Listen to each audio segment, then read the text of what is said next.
All right, what is going on, guys? Gdoggcasey here, bringing you another StarCraft 2 cast. This week, we're going to be featuring LiT, as always, versus JaMiT, which is a team I really don't know a lot about. I checked them out on CTL. It looks like they're having a 0-3 season so far. That's before the results of this game, or of this week. And I recognized a couple players on their team, one of which we're going to be able to see today, actually, in action. So, a couple players from an old team, CT6. So I don't know if this is like maybe like an offshoot of CT6 or something like that, but they didn't have a lot of players on their team, and they are 0-3, which is something that I realized. We are currently 3-1 during this season, and it's been going pretty well. We've we've had some weeks where we've been gifted some walkovers, and we may as well address what we see on the screen right here. We have been gifted some walkovers yet again this week. 3 games already are going to LiT because of a walkover. So a little it's cool because we get the points guaranteed, but we get less StarCraft to watch, and we also don't get to see our players. Like, I like casting these games because I want to get to know our players and their play styles and stuff like that, and learn more about the team. It's basically the best way to do it, in my opinion. So that's the whole reason why I started doing it in the first place, but we keep getting all these walkovers. However, we still have a decent number of games to see today, and if LiT wins any of them, then we win the week, which would improve us to a 4-1 record, which is pretty cool. All right, well, enough chitter chatter. Let's go ahead and jump into the first game. Why is KIA marked green? Because I don't have that game, so I figured it was a walkover. Is that not the case? Or, hold on, let me check that real quick. Did I make a mistake here? Not the case, huh? Let me check the good old history here.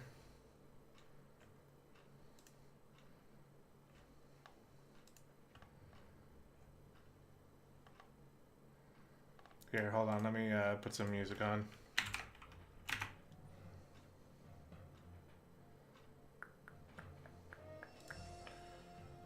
Oh, that replay is up? Oh, what am I talking about here? Hold on. Good thing you caught this. 3, 5. I thought it was sets 3, 5, and 6, but no, that's not the case. I have set 6. It was just sets 3 and 5. Look at that. Alright, I made a mistake here, so let me go ahead and fix that.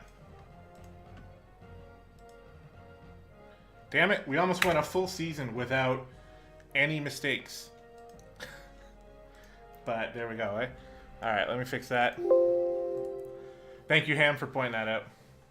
Yeah, no, I have the replay too. I don't really know why I did that.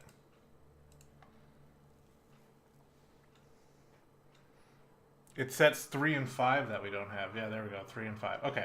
Alright, well, there you go. Sorry about that, and big thank you to TB Ham for picking that up.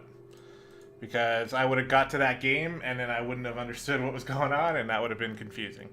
So let's go ahead and get out of this awkward situation and into the first game of the day.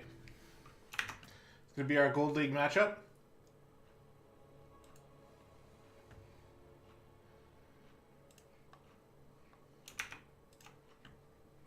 And it's going to be on Catalyst. Okay, here we go. Oh, God.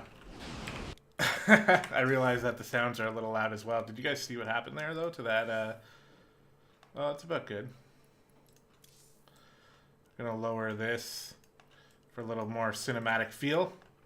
You guys are seeing a look at the inner workings of all my settings. Okay, let's go ahead and hit go.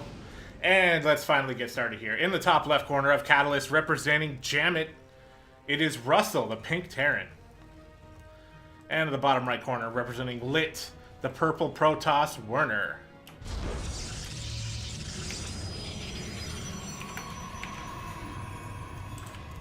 Alright, looking forward to some StarCraft. Want to see some good games today.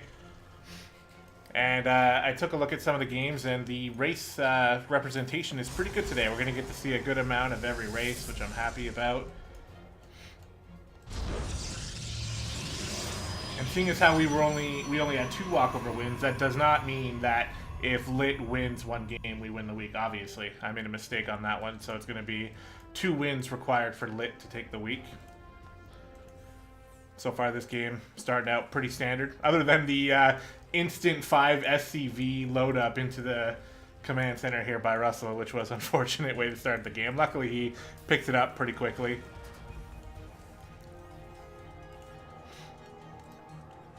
No gas here for Werner. Oh, he's going to go for that very fast expansion here. I like that.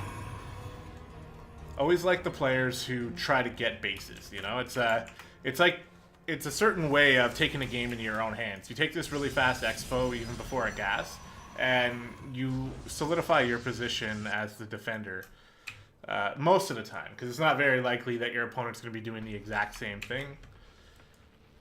But the other cool thing about it, too, is you can mix it up. You take a Nexus really fast, but then you build, like, 7 gateways or something, you know, and you can throw your opponent off. So it's pretty cool. Meanwhile, for Russell, he's actually gone ahead and got double gas in his main here and pumping out a Reaper.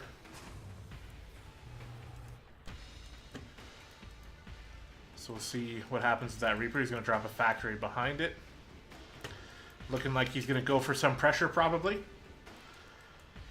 I hope so, for his sake, because if he doesn't, if he just tries to take like a later expansion, then this type of opening can really hurt you when you're up against a player like Werner, who is going to take that really fast expo.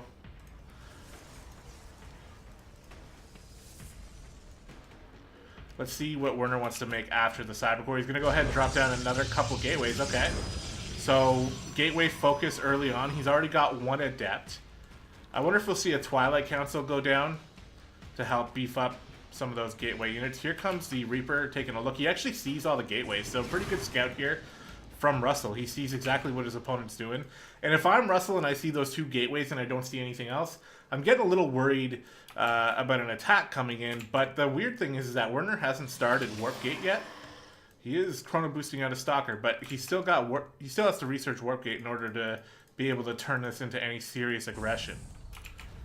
On the other side, a second barracks, and it does look like an eventual command center going down here for Russell. He's going to have a little bit of, you know, production facilities here that he can put towards some early-ish aggression. It's already kind of getting past that point in the game, but, you know, it's something. So I'm a little perturbed here because we are focusing on building these amount of units at a time, 3 units at a time, but neglecting the Warp Gate. So that's a bit of an interesting choice. We'll see. It kind of seems defensive almost, eh? Like with the fact that the units are staying at home, there's no proxy pylon. We're not going to have Warp Gate. And he's getting a Robo. And he's moving across the map. So we'll see what kind of damage he can get done here. He's going to try to take some map control. There's actually, despite the early production here, there's not too much on the map here for Russell. These 2 Cyclones, though, are really going to help him out. He could probably get a couple more out as well. We'll have to see. This is going to be a bit of an interesting engagement here.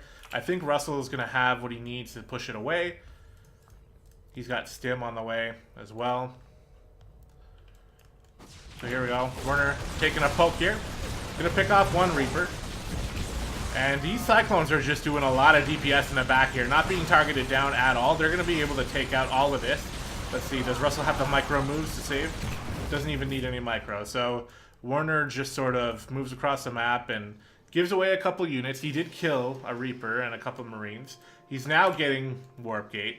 So, and chrono boosting it out as well, so that's good.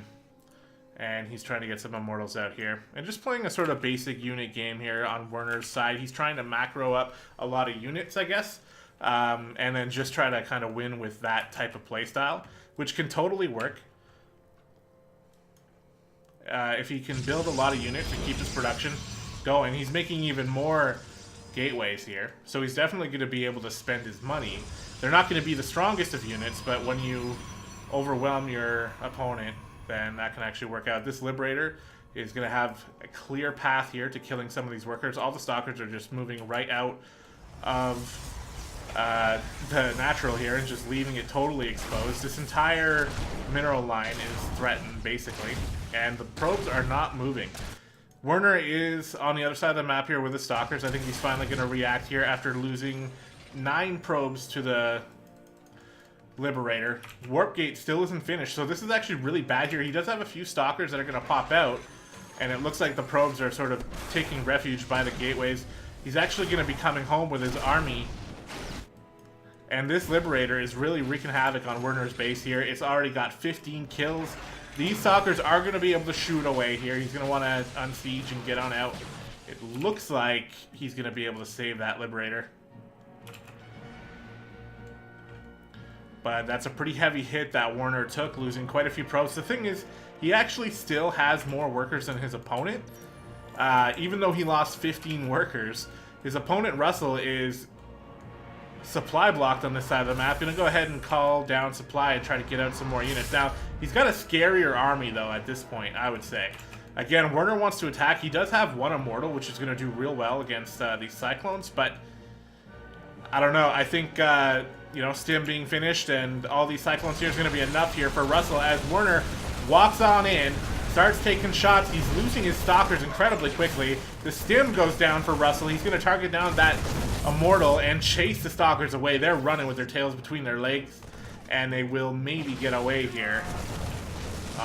1 Stalker further sacrificing his life to Russell, and Russell is just chasing him down all the way across the map. There are a few Zealots and Adepts here, so I don't know. This is going to be a little bit tough, but it looks like Russell has what it takes. His Cyclones in the back are doing so much damage. He's even got a medevac here to sort of help out against this stuff, and all the gateway units for Werner look like they're going to end up going down.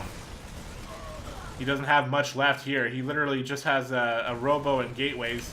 This pylon's going to go down, and things are already looking bad here for Werner. And Russell, after sitting back for a little while, going to end up coming up into the main. This medevac is here just for good looks at this point. GG, says Werner. Oh, there's a couple of Marines here. And that's going to do it. Set number 1. Going to JaMiT. So let me go ahead and fix that for us here.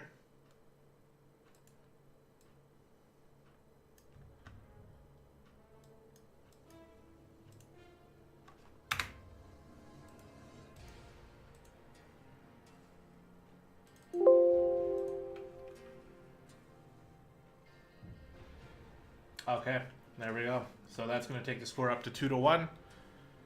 And let's just go ahead and jump right into set number 2 here.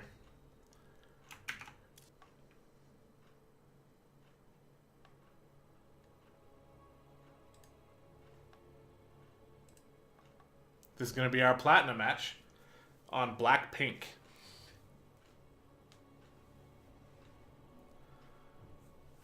Here we go.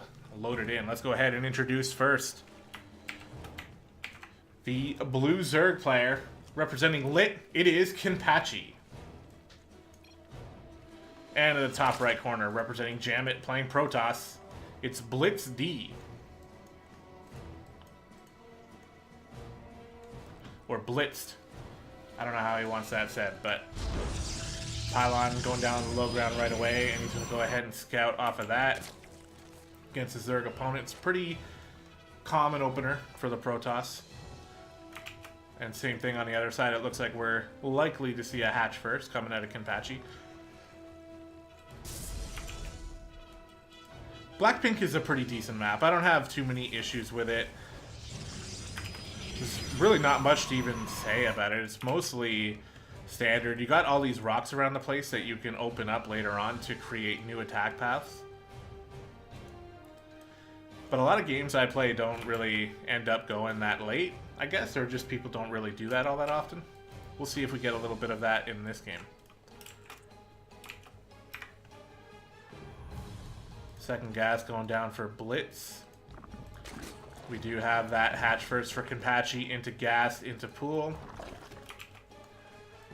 Very, very standard. Sometimes you can squeeze out a real early third base. I don't know if the cool kids are still doing that these days in ZVP. But 3 hatch before pool was definitely an option. And I pull it out every once in a while. It could be pretty fun. But on the other side here, Blitz is actually being pretty conservative. He's going to go ahead and get the Cyber Core first before the Nexus. And he's got a second gas in here. So the drone is getting a good look. He's trying to spot where some tech is going to go down. Probably not going to see much. I imagine the Nexus is coming next here from Blitz, but we'll have to wait and see. Overlords, Queens, and drones coming out here for Kenpachi. Going to be getting that Zergling speed soon, I imagine. Zealot out here for Blitz as well. Very conservative opening. Essentially just making absolutely sure that he's not going to die to some sort of early drone play, or sorry, early Ling play from the spawning pool. But that's not really what Kenpachi's doing. He's droning up back at home. He's getting a good look with this drone. He hasn't seen anything really, which after a certain amount of time will start to ring alarm bells in your head. Like, okay, well, if you're not building here, then where the hell are you building?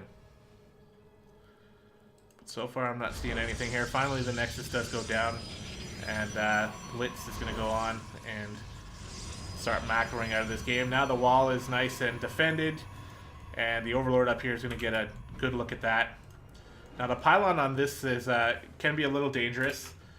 I've definitely seen that in certain ladder games and just turned on the Baneling bus switch, and it can definitely do a lot of damage. And we do have the Stargate up here that I believe the drone is getting a good look at. No, actually the drone has not seen it. And he's going right into Lair, is Kenpachi. So this is kind of an interesting choice. He's getting the Roach Warren, which against the Stargate that's already making Void Rays is a little scary. Oh, these Lings get into the base. There's nothing here defending the pylon. The Zealot is up here chasing around this drone. Oh no, so this pylon is going to go down. Now, luckily, Blitz does have a second pylon, but it actually doesn't power the gateway. I thought that that pylon would be able to reach that gateway, but apparently not. And Blitz is stuck here with just two Zealots. These Lings are going to get a full look, and oh god, he's still not going to see the Stargate. No, he has seen the Stargate. All right. So a little bit of extra damage going on. He's getting a Nidus Worm. He's going Roach Nidus. He's already got a number of Queens out here. So this is Kenpachi's plan all along.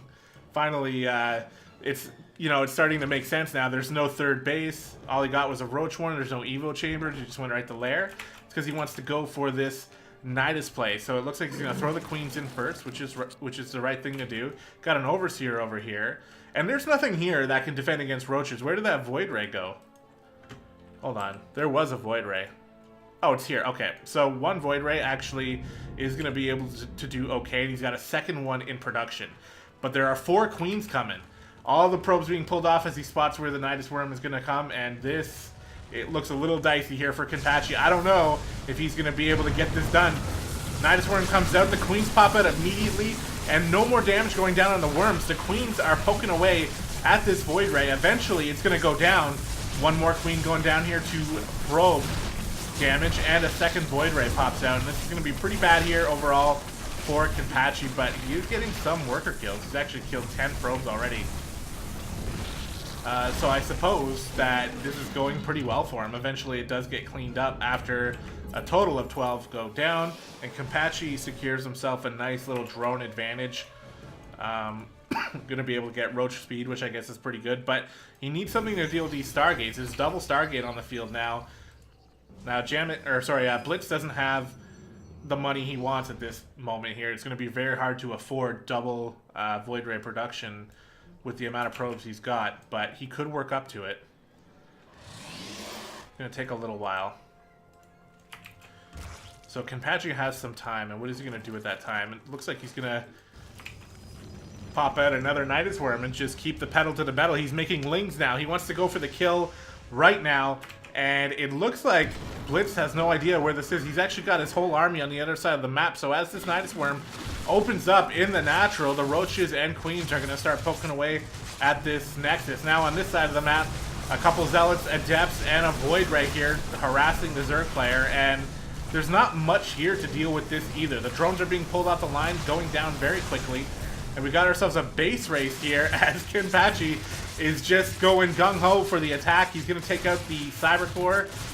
And what else is he going to do? He's got some drones that are trying to sneak away. He might be able to split one off and build a hatch somewhere. He's got the money for it. There's no way any of these units are going to be able to survive. Any of these Zerg units are going to be able to survive on Kenpachi's side of the map. So both players just pulling all their workers across to the other side of the map. And Kenpachi coming up here, going to try to kill the rest of these buildings. And I don't see any other buildings around the place. In fact, Blitz doesn't have enough to make a pylon. Oh, there's the pylon. Okay, so he's got the pylon made over here.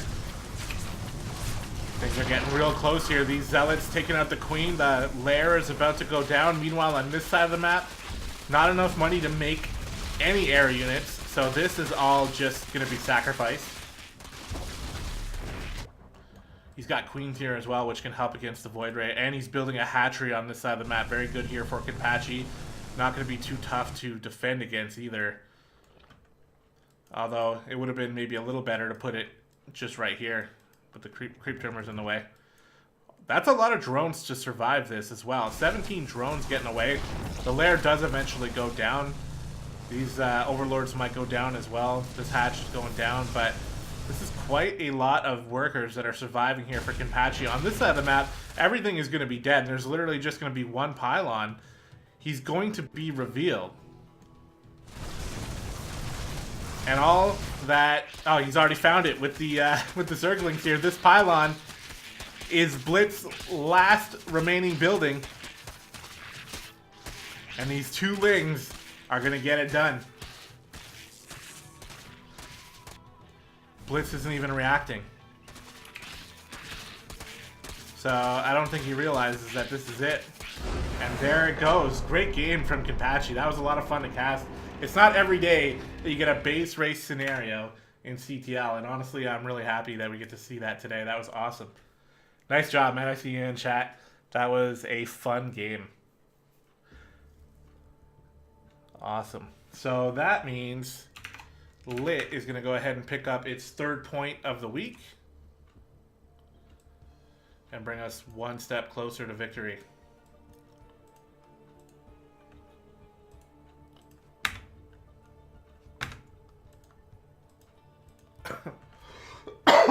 Yeah, that was awesome. It's always fun to see crazy games in CTL. I love it. A lot of times people will be like, well, it's CTL. I really want to just, you know, play standard or do a cheese game or a cheese build, which I guess is can be crazy, but you know what I mean. Like a base race like that is really awesome. So there we go. What happened here? Oh, there we go. Okay, yeah. All right, moving on. I'm confused because of my original idea of how the walkover situation was, and then that got corrected, and now I'm just like, it's like I'm seeing it all for the first time. Okay, let's go ahead into the next game, which is going to be set number 4 on Backwater. Oh, this is a nice little splash screen here. Check this out.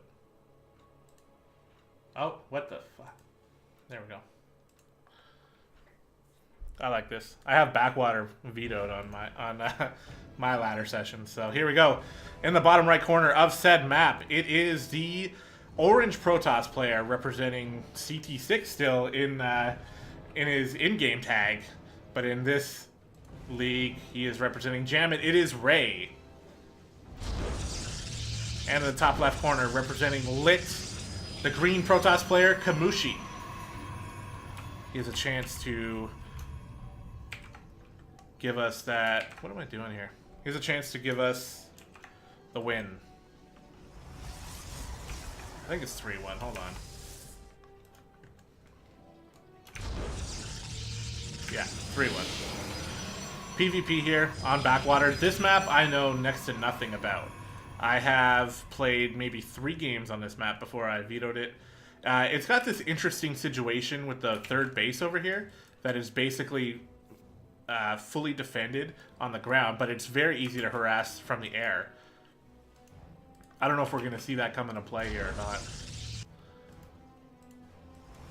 Ray is on the other side of the map getting a good look at what's going on in Kamushi's base, building a pylon and canceling it.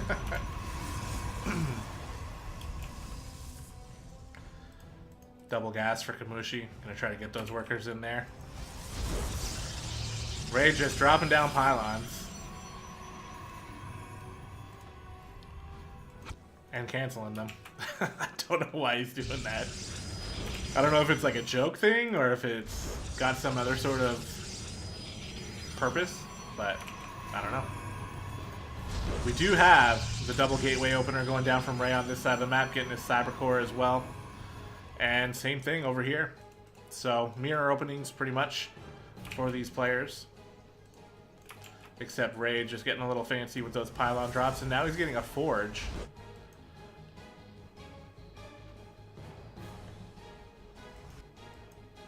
And he's got, oh no, he's got one probe.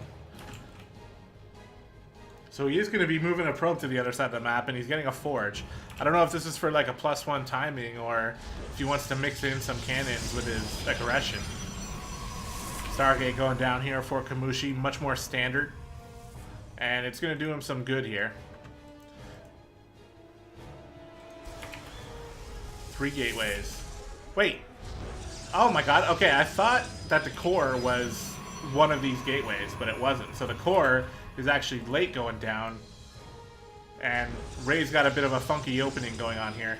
Still 1 base, 3 gateways, and a forge.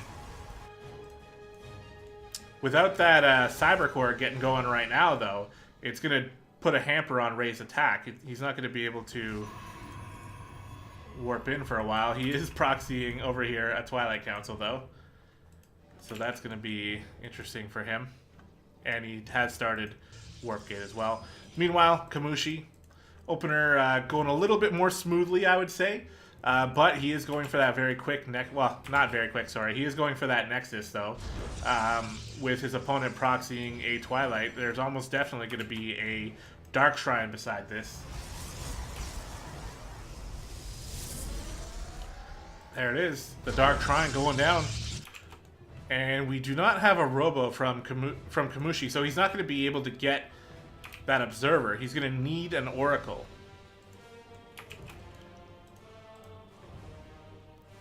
And we got cannons up here from Ray, just defending his main and his mineral line here, so that's going to do well against any sort of Oracle or Phoenix harassment. Good idea with the shield batteries here from Kamushi.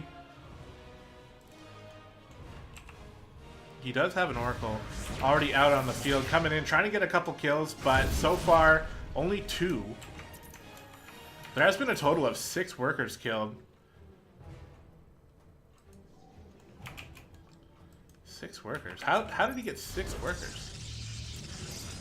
That Oracle only has 2. I must have missed something. Or was these workers just coming in around here? I don't know.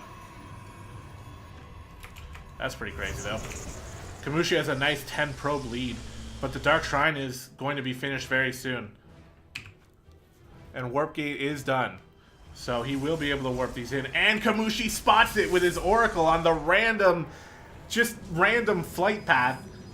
He spots the proxy. Now it's all about, did he notice it on his mini-map? Because it's not that simple. You know, I've definitely had Overlords fly over something and then just not notice it on the mini-map for quite a while. But his Oracle just randomly flies over it and he sees the Dark Shrine, but he's got nothing here other than the Oracle. In comes 1 DT, and it looks like Kamushi is ready for it. He does have the Robo finished as well, and a Observer is pylon blocked. In comes 1 DT, moving into the main. It's going to start hacking away at these probes. Down here in the natural, another DT hacking away at these probes. The Revelation goes down and actually tags 2 of the DTs. So that's pretty good. They're both probably going to go down, but still in the main, this DT just going ham. And now it's been 11 worker kills to 6. Another DT coming on in, and Kamushi finally sees, or he's at least reacting to the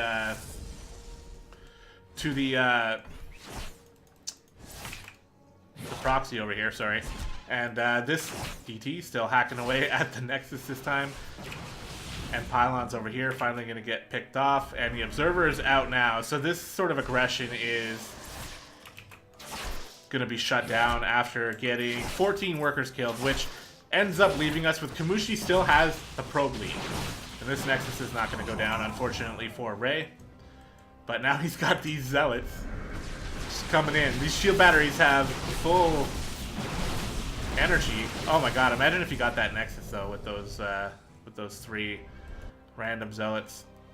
I see. Kamushi in chat here saying that it wasn't random, you were looking for the proxy, so nicely done. Spotting it like that. Now we got a High Templar. I guess it feedbacks. But there are a lot of stalkers here now, and there's not much Ray's going to be able to do to defend these buildings on this side, so he's going to retreat all the way back home.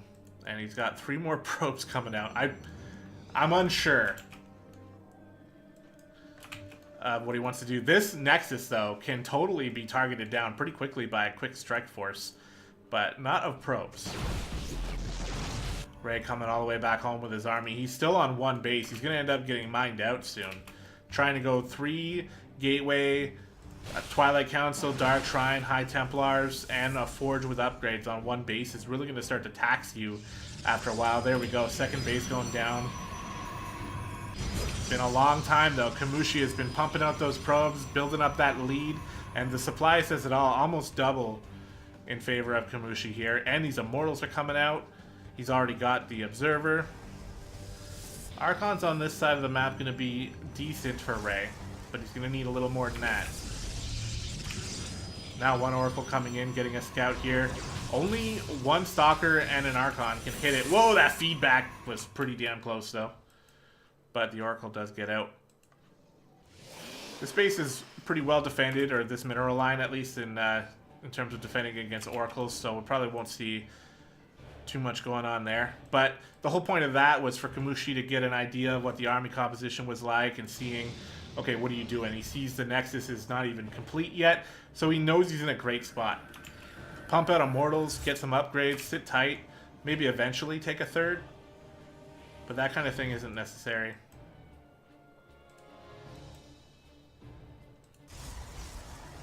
Ray's 2nd finally finishing up here. As far as the upgrades go, he is actually going to have +2, which is going to give him like an interesting advantage.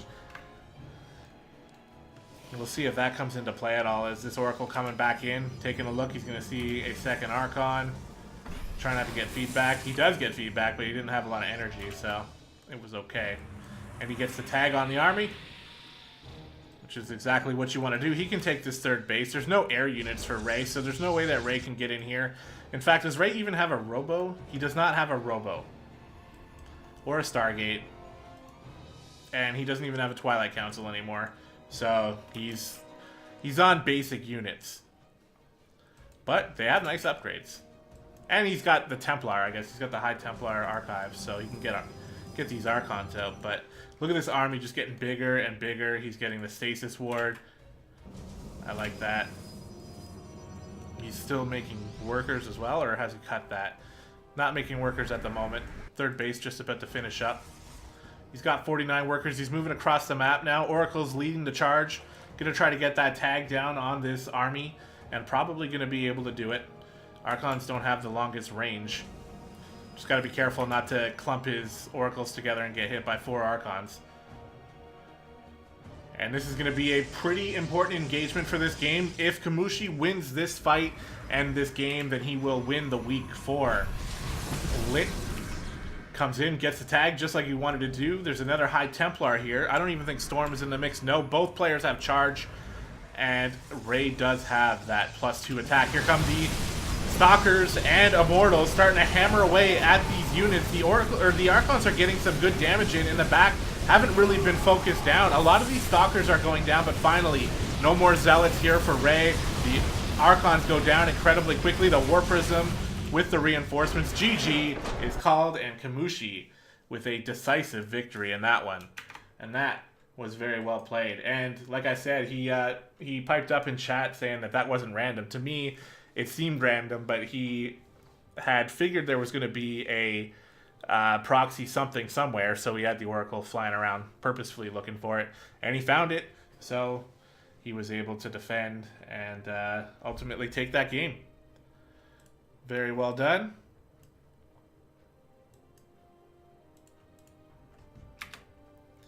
Get that fixed here.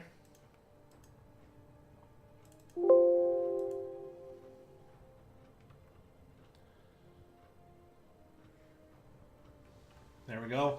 4-1 for LiT so far. We do have 2 more sets left to cast. And you know what? Let's go ahead and jump right into the next one here. Hold on.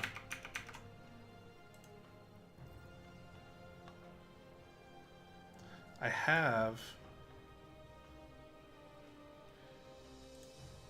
am missing the replay here. I have it somewhere, but I can't find it. There it is. For some reason, it didn't come along with the rest of them.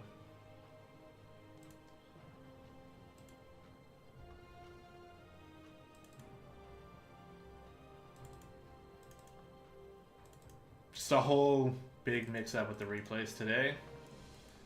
There we go. Now I have it. There it is. Let's go ahead and jump into it. Set number 6 on Abiogenesis.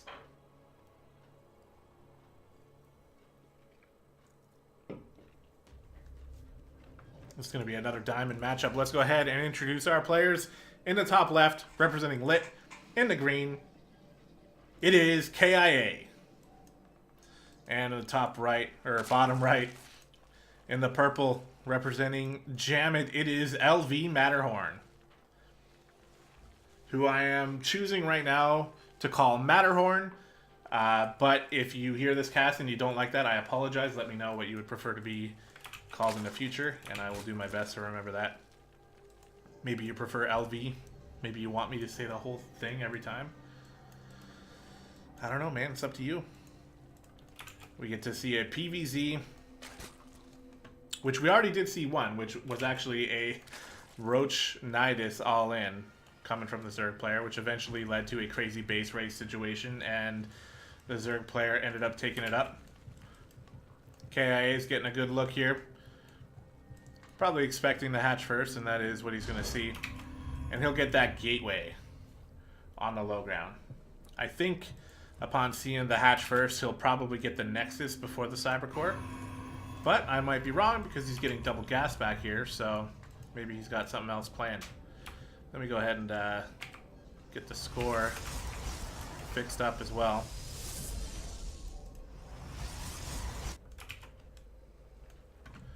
Standard opening coming out of both these players so far. It's really going to be up to KIA to make a choice. Does he want to get that Nexus? Does he want to get that Cybercore? I'm thinking with the double gas, he's probably want to get that Cybercore. But I'm thinking with the 500 minerals, he's probably just going to get both. Yeah. He does still have a probe here, scouting around, but again, he's not going to see anything too crazy. Sometimes a Zerg player will take a really fast third base, so you can go and check to see if he's dropped one in any of those locations.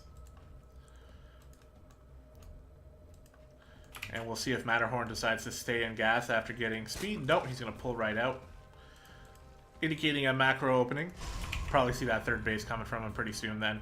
On the other side, KIA getting a second gateway. His core is finished up, and the Overlord's in position to see all of this. Warp gate coming through as well. First base fully saturated. And Lings are out and about just looking for whatever they can find. You never know what Protoss is doing out there in the dark.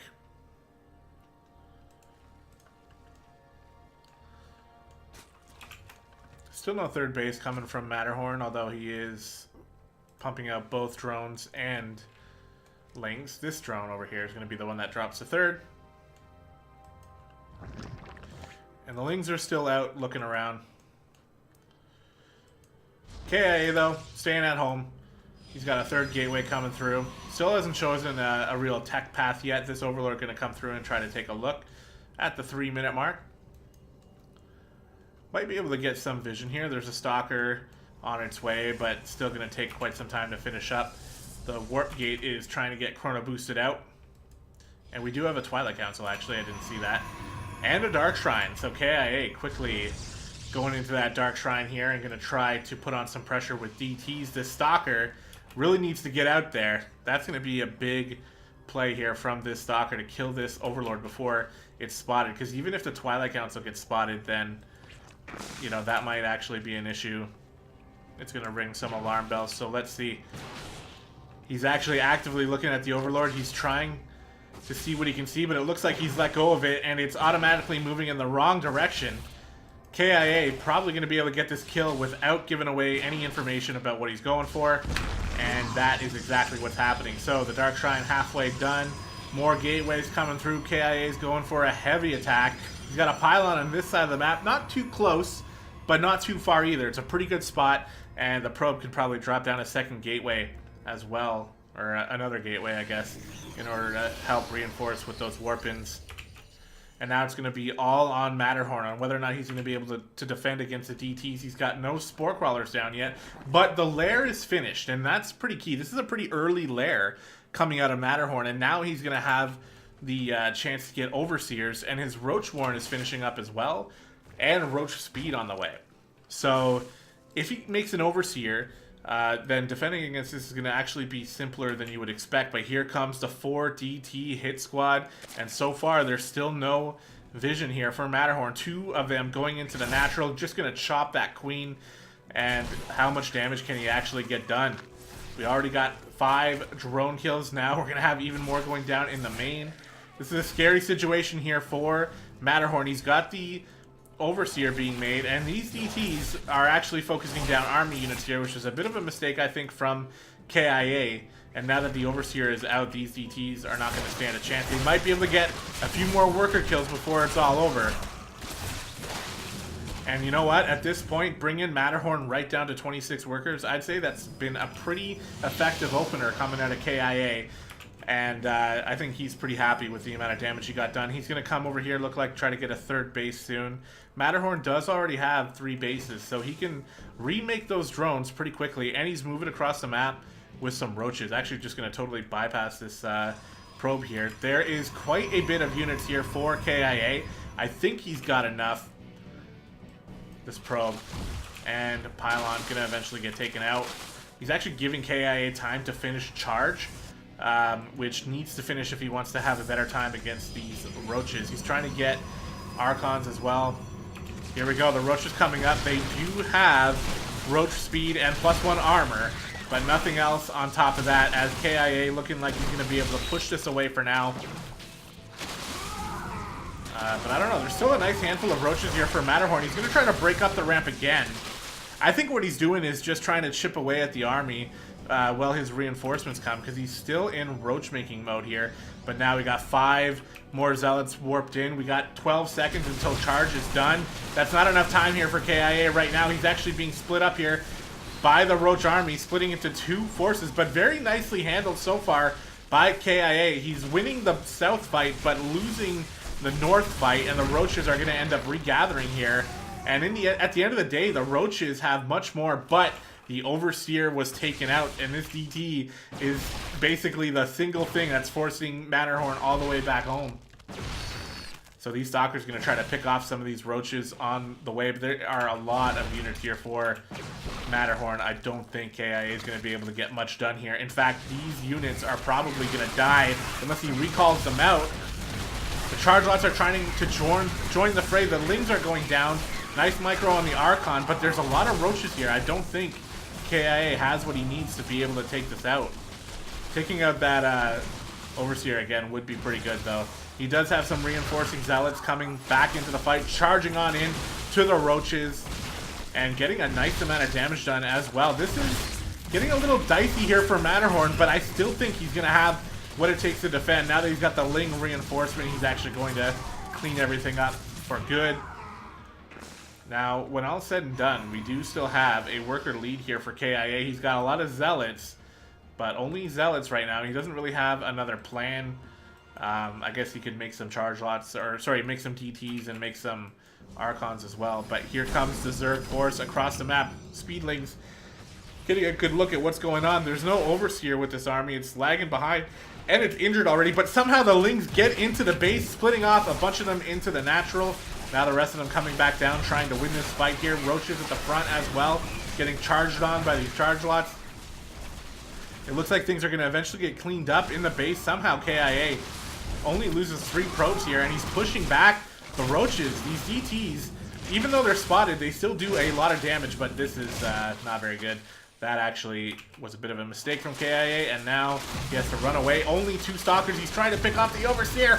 Oh my god, one more hit, he takes it out, and these DTs are going to be able to come back and start getting more damage again, and the roaches have to go all the way back home. The thing is that there's no upgrades happening here for KIA. He's sort of just maintaining the status quo right now, and he's not improving. Whereas, well, I guess the Zerg player not really doing too much improving either, if I'm being honest. Both players really neglecting upgrades and future tech, and really just staying on the same army composition here and just slamming up against each other. And it looks like Matterhorn is getting these openings, but then KIA is able to shut him down. Now, this is a lot of Lings here, and the Archons are going to do real well against them. Same thing with the Charge Lots. But there's a lot of Roaches as well. These 3 Zealots getting split off from the group end up going down, and Matterhorn is pouncing on top of this army. There's no shield batteries or anything else to help out with this attack, and now it looks like finally Matterhorn is going to be able to overpower KIA and break into the natural here. A final desperation warp-in of Stalkers and Zealots, but there are so many Roaches here. I don't know what else KIA can do.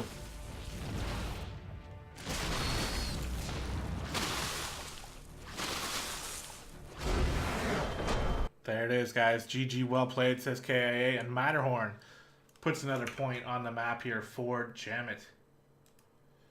Okay, guys, that's going to do it for this section. I'm going to take a quick break before we cast the Ace match, which is going to feature Axis and Mini Titan. So we're going to check that out in just a few minutes. I'm going to go pet my dogs and make sure they're good, get a drink, and we'll be right back.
Alright guys, I am back. Let's go ahead and quickly get thrown into game number 1 here for our Ace match.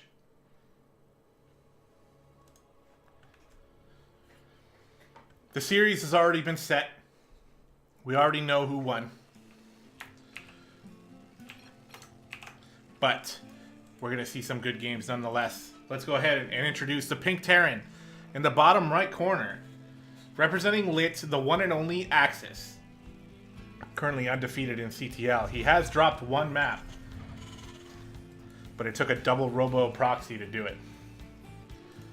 In the top left, representing JaMiT in the green, it is Mini Titan with that pool first opening. And this kind of thing is fun sometimes to do when you're up against a Terran player, because it's not always expected. It's not really common at all. And when you do it, a lot of times you can catch like a SCV building on the low ground. I've even seen some people talk about like deliberately leaving lings or taking them around the outskirts so it gives time for the Reaper to get out and out of the way. So then the lings come in and cancel the command center. So that type of thing can happen. The thing is, Axis is moving across the map with an SCV. So he's going to be able to see this. What is going on? A Roach Warren. This is quite the cheese play coming out of Mini Titan here. He doesn't even have an expansion. And Axis is eventually going to see this. So we'll have to see what he wants to do to defend against that. The SCV is going to end up colliding with these lings. And he's probably going to notice already, hey, this is pretty early for you to have lings out on the field. Usually my SCV doesn't get accosted like this as it's entering the main. But he's going to see the one base. And he may not have clicked on it. Maybe he did, maybe he didn't, but he saw something. Look, he sees this, he knows something's coming up. That Evo chamber as well. Just really throwing everything at him. So, a factory goes down. He has not built a second base yet. He's getting a supply depot. And he's getting a Reaper. And he's moving across the map with it. He's going to end up being able to micro with these links here. There's no link speed, even on the way. So this Reaper is going to be able to kill every single ling on the map if he plays it perfectly. And he's going to already get started with these two here. And the Roaches are showing a bit of indecisiveness here. I think Mini Titan wants to group them up so that they present a stronger threat. And that is what he's doing. The bunker going in position here. And the wall off is happening already. Now, with this type of opening, are you supposed to be able to get Ravagers? I think probably. You're going to need Ravagers to do any sort of damage or to have any sort of hope getting in here. Oh, look at this. Okay, never mind. He's made a Dropper Lord, and he's picking up the Roaches, and he's going to get the fourth one. And actually, Axis has no idea this is coming from this angle. He's well defended at the front, but he's got nothing going on in the back here. But here's the thing. The Cyclone's already out. He's going to end up pumping out another one as well, and concussive shells on the way. This is something I've seen Axis do quite a bit. Get concussive shells first, and I really think in these cheese situations it's really good because he can slow down the Roaches. We do have one Ravager coming out here, and the Reaper's going to go out and try to get a look at what's going on. He's probably expecting the attack here, like what's going on? Where is this attack? You're one basing me. You have to be trying to get in. But there's another round of Roaches coming in, and if this can go undetected, it's going to be that much harder. The factory is getting a siege tank out, and there's a very nice pocket here for the siege tank to chill. But we have the second and third Ravagers coming in, and this is definitely going to throw Axis off. He has no idea this is coming in from this angle. But the longer Mini Titan does this for, the more units Axis is going to have out. Now he's definitely going to have that siege tank. Of course, 3 biles on the tank is going to be enough to take it out, but I think so anyway. But the thing is that if all those biles are focused on the tank, then the rest of the units are going to be able to help out. Here we go. Reaper finally seeing the second base going down, but the attack is going to commence on this side of the map very soon. In come the Slowlings and the Roaches and the Ravagers. Axis seeing it for the first time. His tank is sieged up in a brilliant position. These Roaches are just getting hammered. Some SCVs are going to go down, but the Marauders over here taking care of them. The siege tank even getting bold, moving forward here. Biles are going out and landing on that tank. Eventually going to take it out here, and the Cyclone is taking a lot of damage here. Going to end up going down as well, but the Marauder and the siege tank not even having to siege up, and that's all it really takes here to be able to push this away from Axis. He might even be able to kill that Overlord, although I don't think so. He's got the second base already finished and turning into an orbital now. Meanwhile, his opponent hasn't even finished the second base on the ground yet. Link speed coming through here, and it looks like we're going to be seeing some drones probably from Mini Titan. That said, there's a handful of links here on the map. But all in all, there was how many worker kills? 5 worker kills, so it wasn't nothing.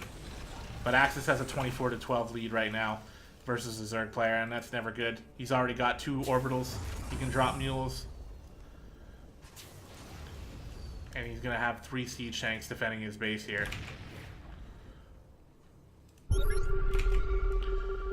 Dropping the scan. He sees no lair in the main. Like at this point, it's going to take forever for Mini Titan to be able to get a lair as well. Because he's got to make queens.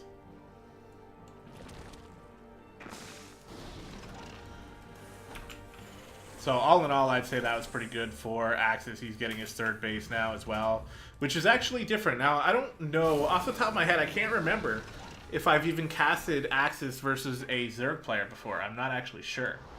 But this is the first time in a while, at least, that I can remember seeing Axis go for that 3rd command center before the 5 barracks.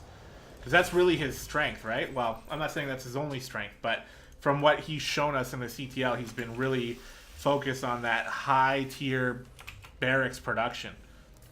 And he's going to eventually get there, but the 3rd base coming first here for Axis. Mini Titan does have some speedlings out on the map, and because we have siege tanks here for Axis, he can still use those lings for a little bit of map control. This is not going to work. He's trying to drop again. There's already a Marine here. Going to be able to scout that.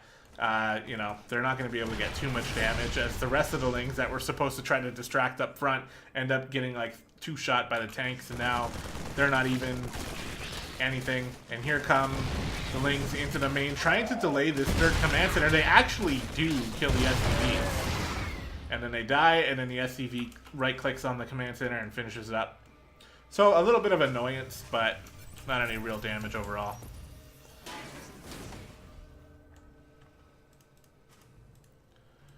Going into that 3rd orbital. No upgrades either for our Terran player. Let's see what Mini Titan's doing on the other side here. Still no lair. He is getting the 3rd base.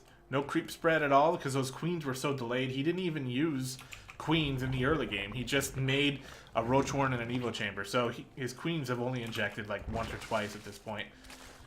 And now he's making another queen for the 3rd base. So no lair in sight for a long time. Which means his units are going to be very low tier. Speedlings and roaches without speed. He's not going to be able to kill his opponent with that at this point of the game. So Axis feeling confident to move out, get his 3rd base going. I like the unit spread here though from Mini Titan. He's got vision kind of in random places around the map, which will help spot any strange push coming. But he's still in a pretty rough spot. This is never a good feeling as a Zerg player when your cheese fails and then you just feel like you're 10 years behind. It's going to be hard for Titan to pull himself back into this one.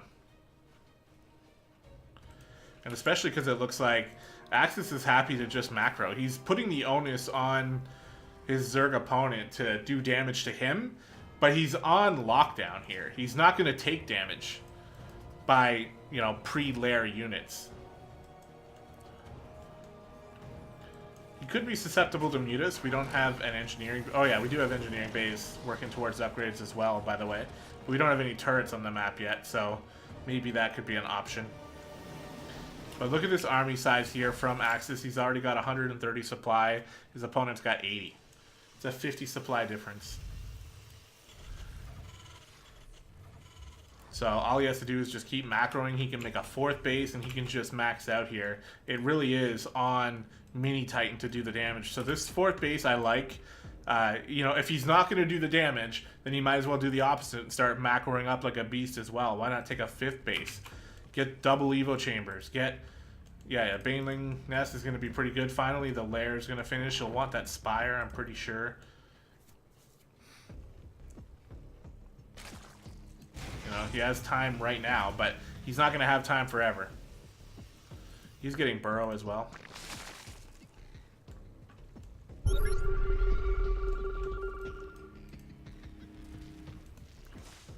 Second Evo Chamber gets spotted there. But he's going to be behind in upgrades as well. Axis looks like he's getting a little bored. Wants to push out.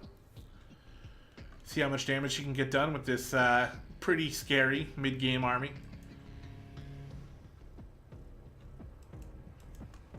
What is there to defend? There's like a handful of Lings and Banes. No Baneling speed. Bunch more Banes coming in.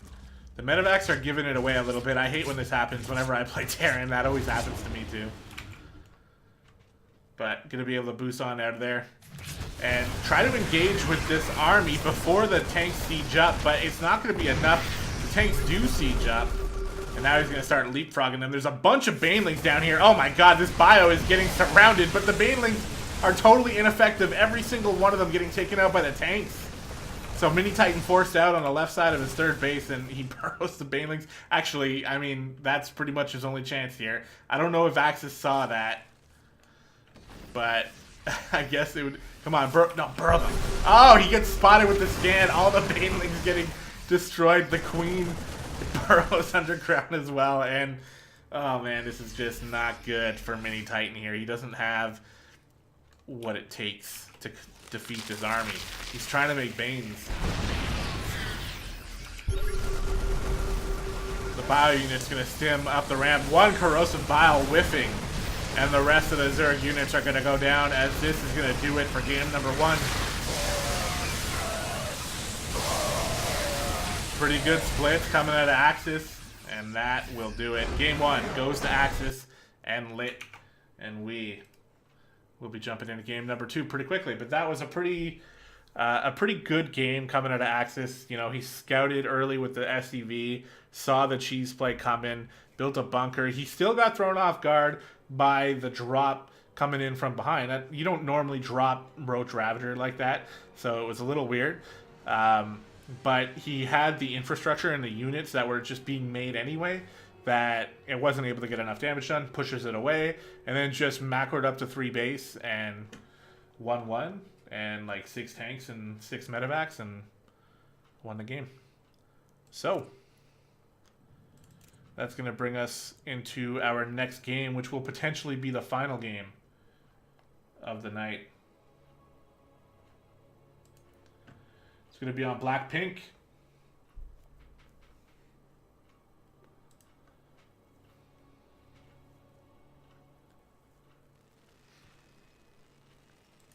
All right, here we go. In the bottom left, representing LiT, whoop, it is the pink Terran player, Axis.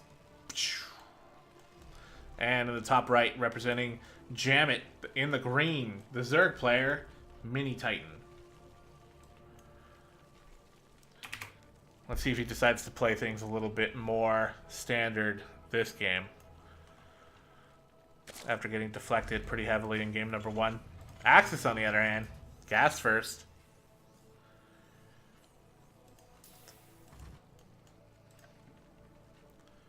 And yeah, it's definitely looking like it's going to be a hatch first coming out of Mini Titan. So, Axis getting that early gas here. He's going to mix it up. Going to get that quicker factory. Maybe get some Hellions out. Maybe some Cyclones. I think when you're versus Zerg, you'll typically get those Hellions out first. One playstyle that I really like from Terran, and I hate facing it, is when they make like 4 to 6 Hellions, move across the map with them, try to poke and prod. Sometimes you can just run past the Queen and get a bunch of drone kills, and then still get out of there with your life. And then next thing you know, they meet up with like 6 Cyclones in the middle of the map and come back, and it's like you can't do anything. So we'll see if we see something like that. That'd be pretty cool coming out of Axis. But he typically favors bio play. At least I think. Pretty sure I've mostly seen him play bio. He's getting the Reaper and the second base. So that's interesting. I'm not sure. Like, I don't know exactly how much of a difference that makes when you go gas first into barracks, but then you still get the Reaper and the command center. And okay, well maybe this factory is still early.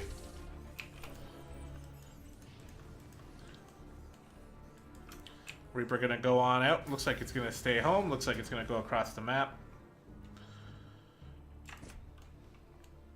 And we're not seeing any Lings on the map yet. 2 of them being made from Mini Titan. Oh, look at this. He's totally mixing it up. He's going for the really fast third base here, which I think I like. But the thing is, the Reaper's going to be able to come and it's going to spot that. First of all, it's going to see only 2 Lings. And the Lings are now not even in the base. So the Reaper is just going to come on in and get a full look on what's going on.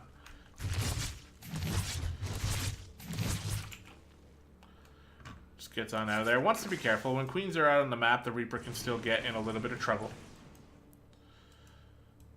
But surprisingly little damage getting done here for Axis, considering there's no Lings at all. These 2 Lings are going to come in, and they might actually be able to get a cancel on this bunker. Oh. What are they doing? What's happening? They could have got into the base.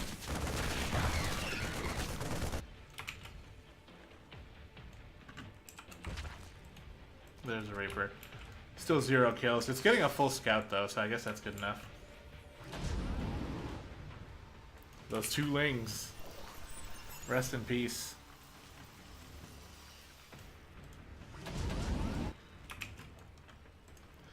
We actually have that tech lab on the factory very early, so we're going to get siege tanks again. Reaper finally going to go down here with the speedlings. He's seeing the drone saturation, and it looks like Mini Titan has actually been able to keep up with drones here. And now with the third base already finished, that's going to be pretty good for him as well. Getting that creep spread going. Much different game coming out of Mini Titan here. These Lings don't have any hope to get any damage done.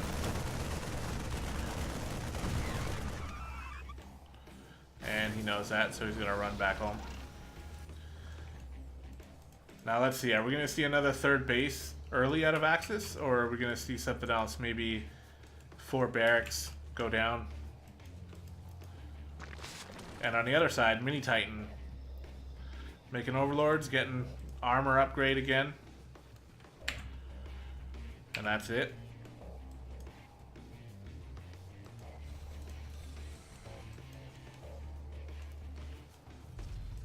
There we go. Second and third barracks going down.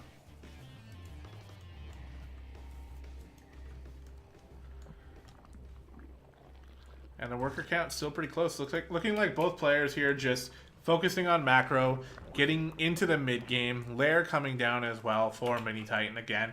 Looking much better this game now that he's decided to play a more normal style. He's getting the Baneling Nest as well. Trying to stay on top of things. Creep spread happening. Very nice. Axis going to third base route again.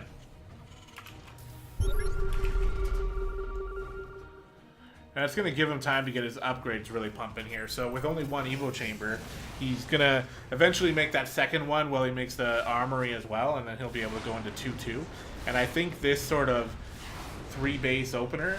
Well, I mean, in the first game, though, Axis did the 3 base opener and he attacked with a 1-1 attack. But he delayed his engineering base for quite a while. I think it was a little longer than in this game. So...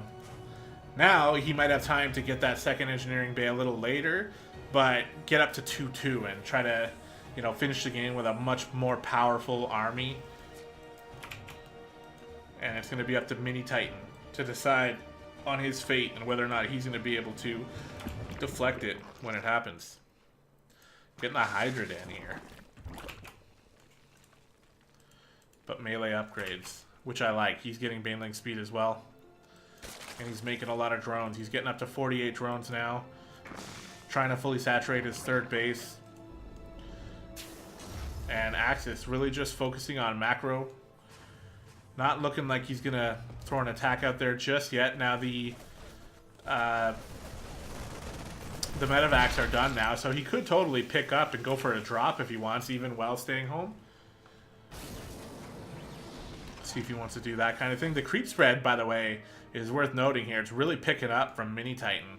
And that's going to give him a much better chance to defend against Axis when he's pushing across the map. There's so much creep spread here that he's going to see a lot of attacks coming at him. And it's going to buy him some time. He's getting these upgrades too. And like I said, I'm really digging the playstyle coming out of Mini Titan this time around. Looking much better in this game. Keeping the supplies pretty close. It's still rough to be down in supply against a Terran player, but you know, we're playing against Axis here, who's making a second factory. And I think Axis just really likes that heavy marine tank style with medevacs.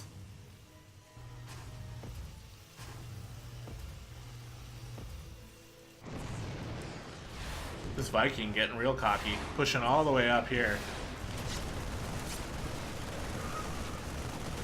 Drop happening in the 4th base. A lot of Lings here going to be able to push this away though. Not a ton of damage from either side. This Viking has got 2 Overlord kills. This drop gets deflected very nicely here from Mini Titan. And Axis just continuing to macro up. He's moving into that 4th and 5th barracks. He's got the 2nd factory as mentioned before. These queens are going to be in trouble though. As the Marines stim up, they're going to be able to focus down these queens incredibly quickly, and the creep tumors. Oh, the creep tumors actually get done, and the Lings are going to be able to save that 2nd queen. So, again, decent response time coming out of Mini Titan to be able to defend his queen and the creep tumors. And now try to like pick up exactly where these medevacs are. Medevacs are going to want to be careful against these Hydras. The Hydras are hunting. Luckily for Axis, the bulk of the Hydras were in the wrong position and only 1 Hydra was in the right position. And now the Lings are moving across the map here. The thing is, there's a gigantic army here in defense. So I really don't see how Mini Titan's going to be able to get through. He might actually. There's only 2 tanks, but there's a couple more tanks coming here. And he's leaving defenses in his natural as well. His 2-2 is on the way also. Keep in mind, as far as upgrades go, we got 2-1 here for Mini Titan, and he finds an opening on this 4th base. Gonna try to get some kills here on the Terran bio, but he's being pushed away on the bottom side, but on the top side, he's killing tanks. These Hydras, though, are incredibly exposed without any Lings to defend them, but they are getting a lot of damage done. Now, Axis moves back to his tank lines, and things are going to be much rougher for the Hydras, trying to fight while getting slammed by tanks from behind. Some more Marines trying to catch up. One poor Hydra took the wrong path, and now the Lings are finally reinforcing, but there's not really enough Hydras to really pose a real threat. Worker count's looking pretty good for both players. I think the Zerg player can stand to make a few more. He is doing that. He's getting the infestation pit as well. Getting ready to move into Hive. It's probably a little bit late if we're nitpicking because he's going to have to wait for that to be able to start 3-3. But he's making a lot of Banes here. And it's really the tank count here for Axis that's making me confident in his defense. It's going to be hard for Mini Titan to be able to push in there with all these tanks positioned this way. And the planetary fortress up here just makes it that much harder.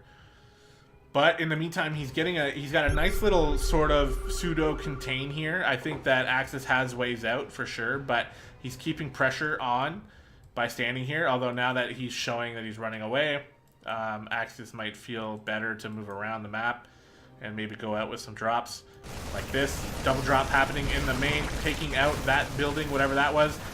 Looks like it was the Hydra Den, I believe, and the Baneling Nest going to be going down. Probably. He takes out the Bane Nest, and this drop is really doing a lot of damage. Now the drones were moved out of the way here. These Hydras are going to try to pick off. One medevac goes down. The second one just barely makes it out with the boost. He's going to drop off those Marines. They're going to die, and that eventually gets cleaned up. But during all of this, Axis is moving his main army across the map. Gonna try to start clearing out this creep. The creep spread, by the way, as previously mentioned, is amazing. for Mini Titan, but now the tanks are sieging up. They're pretty clumped up. Some Vipers would be pretty good against this composition, and Axis moving up the ramp here and trying to assert himself on the creep and on the Zerg side of the map here. Even this large handful of Ling and Bane scared to engage with just a small little group here, but here we go. Engagement coming in from the top side. Some Banelings and Hydras trying to flank. Rest of the Lings and Banes coming in from the right side. This is a hell of an engagement for Mini Titan. It looks like he's going to be able to clean this all up, and he wipes it off the map. What a fight picked here by Mini Titan.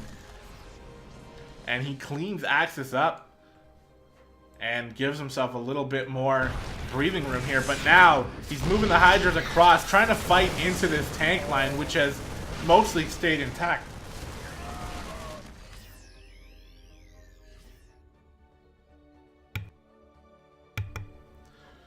Jesus, that engagement, that was incredibly good. Most of his creep spread, look at this, still spreading creep. He's still got a queen out here that can drop a bunch of tumors as well. And now he's moving into Hive. He's got the Spire coming down. Does he have any Vipers? I don't think so. It looks like he's getting dropped over here on the bottom side. These Marines are really strong right now. They already have 3-3. That's a big point to make here. Axis Bio is incredibly strong at 3-3. He's going to pick off that base, load on up, and oh my god, another medevac goes down. The second one goes down as well. So even though he got a base, it was a pretty expensive trade there for both players. I think Axis is alright with it, though. He's got a base down here that's already about to be creeped on. And what's the next step, though, in the plan for Mini Titan here? Because he can't rely on Ling Bane Hydra all game. Now that we have a 3-3 army, the vehicle upgrades are coming through here for Axis as well.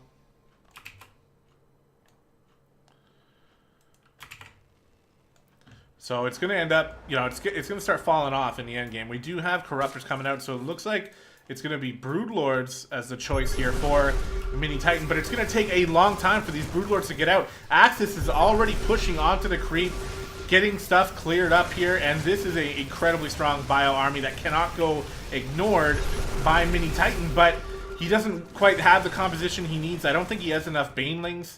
He's trying to make more here. He's got 17 on the way. This base goes down, and this is going to be incredibly hard to kill for Mini Titan. The tanks are sieging up, and he's trying to get a good engagement here once again from both sides, but this time the Bile pushes forward, eating some Baneling hits, now running back behind the tank line. Not quite as good of an engagement from Mini Titan. All the Hydras are getting shredded by the siege tanks, and the Marines have all survived, stutter stepping and stimming under the Corruptors, and this... all of us Zerg players have felt this feeling when you have nothing left and the Terran army just feels so incredibly strong that there's nothing you can do. But that was a really good game coming out of both players. Again, I really like the way that Mini Titan was able to step it up and really pose a challenge to Axis in that game. Like game number one, it seemed almost, it wasn't a build order loss, but it was like there was no way Axis was going to die to that attack. Just no way. But in game number two, it was like, it was dicey, and Axis was looking strong, but then, like, it's not even like Axis was playing bad. He was on the map with a very strong army, and I wasn't quite sure that Mini Titan was going to be able to push it back, but he just took one of the best engagements we've seen all day and just overran the Terran army. And then he was back in the game at that point where he could have kind of done whatever he wanted, but I think that the thing that really ended up biting him was the fact that he was teching up a little bit too slow. The infestation pit was delayed by quite a little while, and then the Hive came out, but the Spire was delayed as well, so there wasn't any Corruptors on the map for Broodlords. So it was just going to take too long, I think, for Mini Titan to get to the tech that he wanted to get to. So that's why the Marine tank medevac just rolled him in the end. But still, it was an awesome series, and it was a great week for LiT, as I have neglected to update the scoreboard here. So 2 seconds as I make this one red, because We lost that match, and I'm going to make this one green because we won it. Simple as that, right?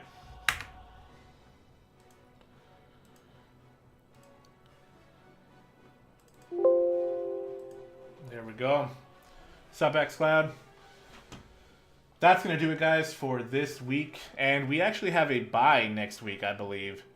So it's going to be a little while until we cast the next match. I think we only have one more game before the playoffs start, and we're going up against Guns N' Roaches, who's playing in a pivotal series this week. In fact, this is going to be the series to watch if you're following the entirety of CTL. We got All In. Hold on. Oh, no. All In's versus JaMiT. No, okay. It's Team UR versus GNR, which is the matchup that we are watching on LiT because Team UR actually beat us at the beginning of the season and then went on to lose the rest of their games. And GNR is doing really well this season as well with only one loss. So if GNR loses to Unrivaled, then we're gonna be sitting pretty on top of this division. So that's what we're looking forward to. And then we come back in the last week, and I think we face off against GNR. So it's gonna be tough, but we've been resilient. Yeah, game one against Unrivaled was it kind of sucked. We only lost 4-3 as well. But anyway, guys, thanks so much for watching. If you didn't catch it live, make sure to check it on the YouTube channel, which you're probably doing right now if you're hearing me say that. But I really appreciate it.